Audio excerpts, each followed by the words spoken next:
सभी राष्ट्रवादी और सनातनी भाइयों का स्वागत है पॉलिटिकल बज़ में। दोस्तों, बिहार के अंदर में 4 से 5 महीने के अंदर में विधानसभा के चुनाव होने हैं, लेकिन बिहार की राजनीति पूरी तरह से गर्मा चुकी है। आपको बता दूं कि आज सुपर संडे है बिहार की राजनीति में, क्योंकि वहां पे अलग अलग पॉलिटिकल पार्टियों के द्वारा आज रैलियां की जाएंगी अलग अलग जगहों पे, और साथ ही साथ में एक दूसरे पे आरोप प्रत्यारोप चलना है। आपको बता दूं कि आज पटना के गांधी मैदान के अंदर में वक्फ बिल जो पास हुआ है पार्लियामेंट में, उसके खिलाफ में विरोध प्रदर्शन भी होने वाला है। कोई कह रहा है कि यहाँ पे 8 लाख लोग आएंगे, कोई कह रहा है 10 लाख आएंगे, कोई कह रहा है 6 लाख आएंगे, कोई कह रहा है 4 लाख आएंगे।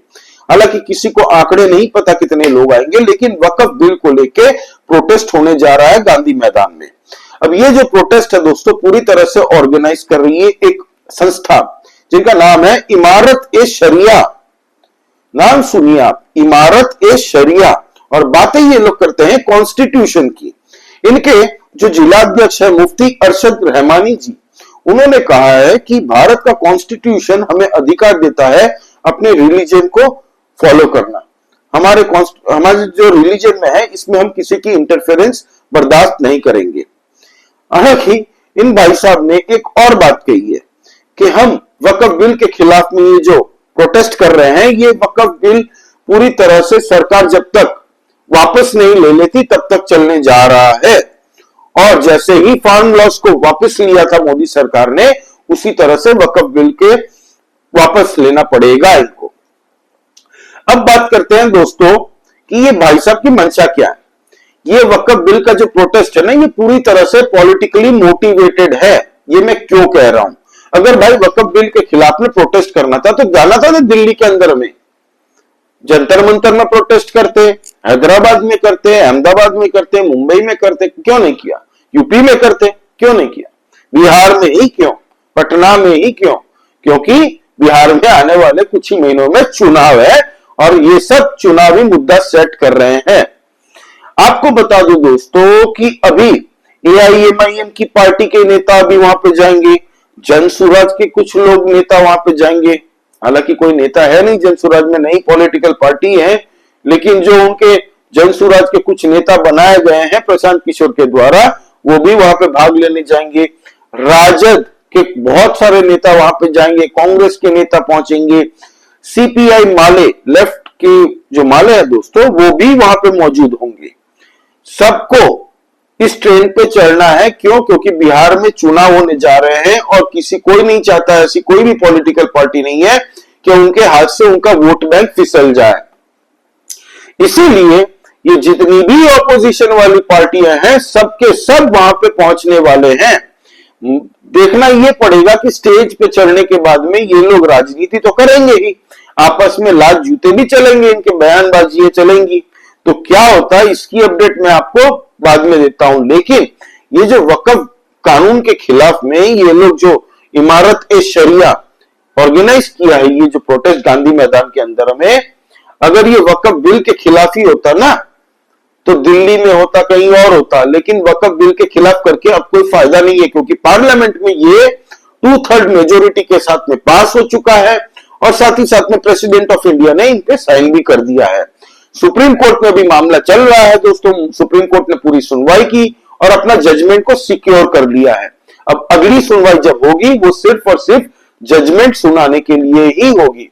आपको ये भी बता दूं कि सुप्रीम कोर्ट, मुझे पर्सनली, ये मेरा एनालिसिस है, मुझे लगता है कि इसको खारिज तो पूरी तरह से नहीं कर पाएगी, क्योंकि पार्लियामेंट में ये पास हो चुका है भाई। इस पे हाँ 1-2 पॉइंट को लेके हो सकता है कि संशोधन करने की सलाह दे सुप्रीम कोर्ट, और ये रूल ऑलरेडी लागू हो चुका है, क्योंकि सरकार ने ऑलरेडी अपनी तरफ से ये कह दिया गया है कि 6 महीने के अंदर में जितनी भी वक्फ बोर्ड की पूरे भारत के अंदर में प्रॉपर्टीज है, उनको वेबसाइट के अंदर में पूरी जियो टैगिंग के साथ में मेंशन करना पड़ेगा। पूरी प्रॉपर लेंथ कितनी है, विड्थ कितनी है, पूरी जियो टैगिंग के साथ में फोटो खींच के डालनी पड़ेगी आपको। तो इसके खिलाफ ये प्रदर्शन करने जा रहे हैं, क्योंकि इट्स अ लास्ट टाइम। उनको भी पता है वक्फ बिल के खिलाफ प्रोटेस्ट करके कोई फायदा नहीं है, क्योंकि वक्फ बिल ऑलरेडी लागू हो चुका है। सुप्रीम कोर्ट से फैसला अभी तक आया नहीं है, इसलिए एक्शन सारे सरकार ने रोक के रखे हैं। सुप्रीम कोर्ट से जैसे ही फैसला आएगा, हर सरकारें आपको स्टेट के अंदर में एक्शन मोड में दिख जाएंगी। अब आपको बता दूं दोस्तों कि अभी इनको पता है चुनाव जो है बिहार के अंदर में वो कितना इस बार मैटर करता है, इसीलिए 8 लाख लोग अगर आते हैं, आज सबका खाना पीने का बंदोबस्त करके रखा है। ये लोग कह रहे हैं कि जब तक हमारी मांगें नहीं सुनी जाएंगी तब तक हम लोग प्रोटेस्ट करेंगे। तो कितना लंबा ये चलेगा, कितने करोड़ों रुपए खर्च होंगे इस पे, तो ये फंडिंग कहां से आई, ये सब पहले से ही वेल प्रिपेयर्ड एंड ऑर्गेनाइज तरीके से किया जा रहा है और पटना के गांधी मैदान में ही इसलिए किया जा रहा है। लेकिन ये लोग भूल रहे हैं कि जो वोट बैंक को ये लोग साधने के लिए इतनी पॉलिटिकल पार्टियां जा रही है, तो इसके खिलाफ में भी वक्फ बिल के सपोर्ट में बाकी जो जनता है जो प्रोटेस्ट नहीं कर रही है, वो किसी और पार्टी को वोट देगी भाई। जदयू हो, भाजपा हो, लोजपा हो, आरएलएम हो, इन सब पार्टियों के साथ में जाएंगी। आप पोलराइजेशन करोगे तो दूसरी तरफ नहीं होगा भाई पोलराइजेशन। तो राजद की पार्टी जैसे ही लालू यादव ने संभाली है दोस्तों, कमान अपने हाथ में ली है, आप यकीन मानिए ये सब सोशल इंजीनियरिंग बिहार के अंदर में अब शुरू होती आपको दिखेगी। क्योंकि आज तेजस्वी यादव का दोस्तों एक सम्मेलन है, वहां पे तेजस्वी यादव भी जाने वाले हैं, बापू सभागार में वैश्य सम्मेलन में जाएंगे। वहां पे इनका प्लान ये है कि वैश्य समाज को इनवाइट करेंगे कि आप राजद के साथ में पूरा समाज जुड़ जाइए, हम आपके समाज के लिए ये करेंगे, हम आपके समाज के लिए वो करेंगे। राजद का प्लान ये है कि पूरे बिहार के अंदर में जितने भी जिले हैं वहां पे जाके वैश्य समाज को ये मैसेज देना कि हमारी सरकार आपके हितों के लिए काम करेगी, आपको हम आमंत्रित करते हैं कि प्लीज आप राजद में वोट डालिए और राजद के साथ इस चुनाव में सहयोग कीजिए। वहीं पर चिराग पासवान की एलजेपी आज बहुत बड़ी जनसभा उनकी भी होने जा रही है दोस्तों। राजगीर के अंदर में कहा जा रहा 3 लाख बहुजन और उनके नए कार्यकर्ताओं को जोड़ा जाएगा लोजपा में, और पूरी तरह से चिराग पासवान की ये जो राजगीर की रैली है, जनसभा है, ये फोकस में है क्योंकि बहुत बड़ी सभा होने जा रही है दोस्तों। फिर गया के अंदर में उपेंद्र कुशवाहा जी, ये भी एनडीए के बहुत बड़े मेंबर है दोस्तों। हालांकि इनकी पार्टी छोटी है लेकिन बहुत ही इफेक्टिव है, तो ये भी आज गया के अंदर में अपने जनसभा करने जा रहे हैं बहुत बड़ी। तो हर एक पॉलिटिकल पार्टियां शुरू हो चुकी है बिहार के अंदर में, अभी से प्रिपरेशन मोड में है, दिख रही हैं। कांग्रेस पार्टी एब्सेंट है क्योंकि कांग्रेस पार्टी के राहुल गांधी जी विदेश चले गए हैं। बीच बीच में टूरिज्म करने बिहार के अंदर में मल्लिकार्जुन खड़गे पहुंच जाते हैं, वहां पे इक्का दुक्का रैली करते हैं, 2-4 हजार लोगों की, 5,000 10,000 लोगों की, और फिर चले जाते हैं। अब महागठबंधन के अंदर में सीट शेयरिंग को लेके अभी भी दोस्तों लाद गुस्से चल रहे थे इतने दिनों तक, लेकिन अब इनके सीट शेयरिंग फॉर्मूला जो लोकसभा में फॉर्मूला यूज हुआ था, वो इसी फॉर्मूले पे सीट शेयरिंग के इनमें सहमति बन चुकी है अंदर ही अंदर में। बस इन लोगों ने ऑफिशियली अभी तक अनाउंस नहीं किया है। ये कहना है राजद के एक बहुत बड़े मंत्री का, जो कि खुद एक मीडिया चैनल को इन्होंने बताया है। तो उस मीडिया चैनल के अनुसार राजद इस बार 138 सीटों पर चुनाव लड़ सकती है, कांग्रेस 54 पे लड़ सकती है, लेफ्ट लड़ सकती है 30 सीटों पे, वीआईपी 18 पे, और जो एलजेपी के उनके चाचा जी तोड़ के आए हैं दोस्तों पारस, वो 3 सीटों पे चुनाव लड़ सकती है। अभी तक ऑफिशियली कोई फिगर आया नहीं है, लेकिन ये जो सोर्सेज है राजद के किसी नेता ने इस न्यूज चैनल को बताया है। अब आपको बता दूं दोस्तों कि अभी वक्फ कानून जो है ये तो बन चुका। अब भारत के अंदर में वक्फ बोर्ड के नाम पे एक बड़ा लैंड माफिया हुआ करता था कि आज मैं हिंदू हूं, मेरी जमीन पे अगर वक्फ कोई नोटिस चिपका के जाता है कि ये जमीन वक्फ बोर्ड की है, फलाना फलाना लोगों ने यहां पे ये काम किया था पहले, इसीलिए ये वक्फ बोर्ड की जमीन है, तो मैं ना सुप्रीम कोर्ट के पास जा सकता था, ना ही जा सकता था डिस्ट्रिक्ट कोर्ट के पास में, ना ही पुलिस प्रशासन के पास में। मेरी जमीन को लिए मुझे अगर केस लड़ना है या ऑब्जेक्शन दर्ज करवानी हो तो वक्फ के अपने ही ट्रिब्यूनल में जाना पड़ता था उस वक्त में, जहां पे उनके ही वकील होंगे, उनके ही जज होंगे और फैसला भी उनका ही होगा। सरकार ने वक्फ बोर्ड को खारिज तो नहीं किया भाई, कोई किसी के राइट्स छीन तो नहीं रहा, बस उसे डिसिप्लिन वे में कि जनता के अगर किसी जमीन पे, किसी प्रॉपर्टी पे तुमने हाथ लगाई है तो जनता के पास में अधिकार है सुप्रीम कोर्ट में जाने के लिए, डिस्ट्रिक्ट कोर्ट के पास में जाने के लिए, और सरकार भी पूरे डॉक्यूमेंटेशन को लेकर स्क्रूटिनी करेगी। उसके बाद में जनता के हित में ही वो फैसला है कि वक्फ बोर्ड के हित में है, ये डिसीजन लेगी। क्योंकि भारत किसी एक तरीके से नहीं चलने वाला, शरिया के हिसाब से नहीं चलने वाला, भारत चलने वाला है तो कॉन्स्टिट्यूशन के हिसाब से। और ये काफी चर्चा आपके द्वारा चुने हुए जो वकील थे ना, कपिल सिब्बल थे, 5 वकील आपने चुने थे ना, वो धवन जी थे, अभिषेक मनु सिंघवी थे, कपिल सिब्बल थे, और भी 2-3 जन थे। इन सब ने रखा था सुप्रीम कोर्ट के अंदर में।